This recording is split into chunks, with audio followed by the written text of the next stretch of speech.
Today on Earth Focus, a new threat for rhinos. With poaching already at critical levels, South African rhinos may lose one of their last refuges to coal mining. Jeff Barbie reports.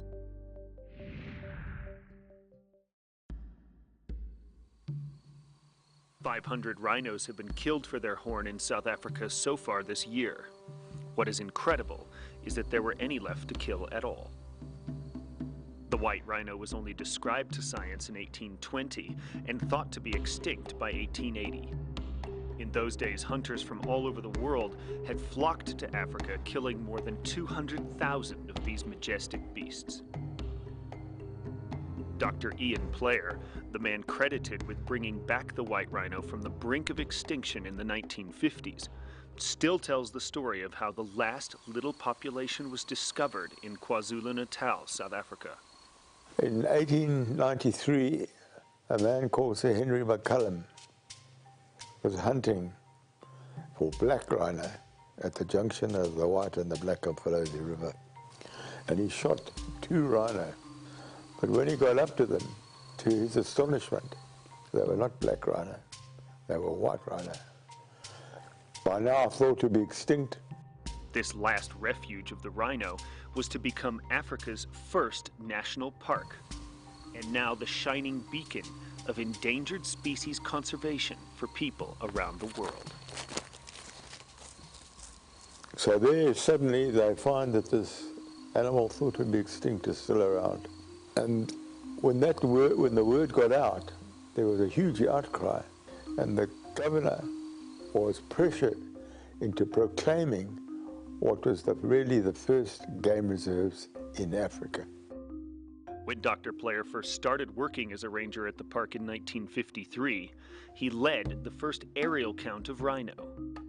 There were 432 white rhino left, all of them here. With so few gathered in just one place where they could be wiped out by disease or poaching, Dr. Player and the park team started Operation Rhino. The plan was to breed rhino in the park and reintroduce the species into other protected areas in Africa. The lessons learned from 50 years of Operation Rhino are used today to protect endangered species around the world. Deep down in the hearts of all people, there is an affinity with the wild animal. And had it not been there, it would not have been possible to do the things that we did. From the success of Operation Rhino, there are now roughly 20,000 white rhino left in Africa, and all of them can be traced back to those original 432 at the national park here. As a trace officer, I would say I'm an ambassador of the wilderness because I share it with the other people. I show them, how they can be in nature and how they can connect with themselves in nature. Visitors walk in the park with rangers like Mbato, who follow in Dr. Player's legacy of wilderness education and protection. Now, that legacy is under fire from many fronts. Poaching has become a crisis. The number of rhino killed for their horn has gone from 13 in 2007 to over 1,000 in 2013 alone. But a new danger to the park may be even more disastrous than the widespread poaching problem in the country. A new open-cast coal mine on the southern border of the park threatens this, Africa's most important rhino breeding ground. Park officials here worry that this new danger could be a deep, dark hole for rhino conservation because the mine will pollute the air with dangerous gases like toluene and benzene and blow toxic coal dust over this wilderness area. The mine will also discharge acid mine water laced with sulfuric acid and radioactive byproducts into the Mfolozi River, where the park's animals and the livestock of the surrounding community all drink. And when we come here to kind of like to unwind and experience the wild. And now there is a mine happening on the edge of the wilderness, and it's diluting every experience that the people are getting here. If hundreds of rhinos are killed for their horn, the population can be reestablished as long as enough are saved. But if the park is polluted with toxic mine waste, this last refuge of the rhino will be lost forever. Where our concern lies is with respect to dust, because there's no analysis of the dust in terms of the toxic components within that dust, given the coal mining and the blasting and that sort of thing. Now, you can feel this wind. This wind is blowing across us right into the game reserve. So they mine here, this southeasterly wind will carry the dust, and the fallout would be in the park, in the wilderness area. If it goes ahead, the coal mine will be right against the boundary fence of the park. This community of 1,200 people will be forcibly relocated off the land. Another coal mine opened in 2007, 10 kilometers away from the village, and people here already fall sick from breathing the toxic dust.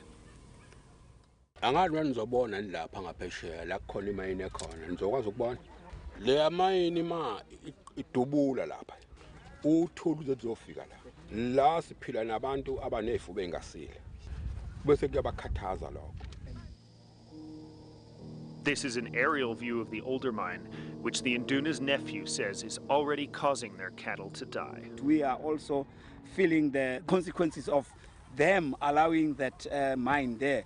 We've already witnessed some of our cows dying. In the past year, I'm talking about from June last year till now, I myself have lost about 18 of them. To have so many fall ill and die means that the rhinos and other animals next door in the park who drink the same water are also in danger. In rural Africa, cows are the real wealth, like living, walking bank accounts. To pay for a child's education, Ndemande would sell a few cows, but now that is out of the question. This is a small community right on the edge of Mfolozi Park, and the community experiences a lot of benefits from the park itself. And they are very concerned about what's going to happen if the mine goes in just next to the park and right within their community. We are right next to the game reserve, and by us allowing the mine to take over this land there, and then it will mean those animals in the game reserve will end up suffering because of the pollution. The dangers of having a mine right on the border of the park is not lost to Roger Porter. He's the former head of conservation and planning at the park's administration. He agrees with Ndemande that the mine could not only threaten the animals, but could make poaching worse. The whole security issue has not been addressed. Mines tend to be a magnet, drawing in people from surrounding areas because of the potential opportunity of jobs.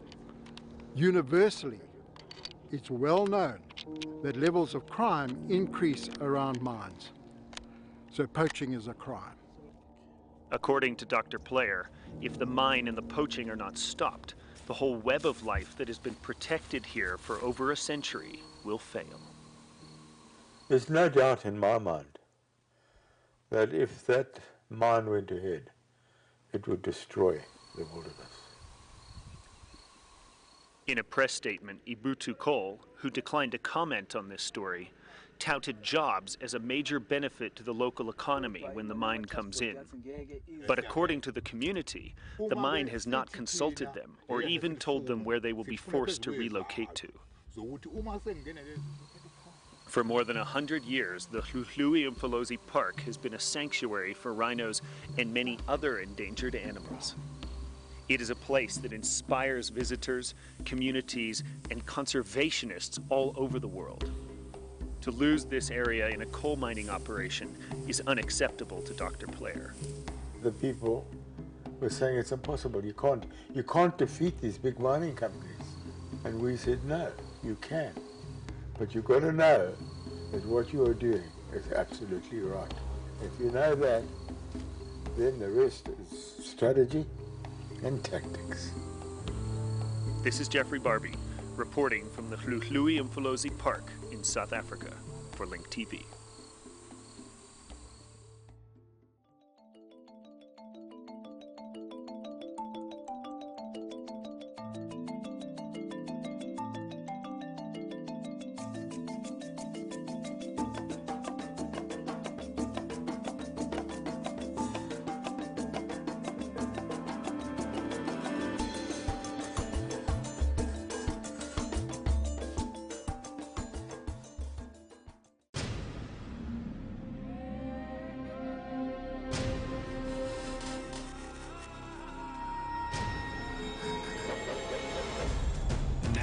Continuous airwaves, a global channel of uncompromising stories. World news, documentaries, entertainment, and culture. Link TV, connecting you to the world. For more information, visit linktv.org.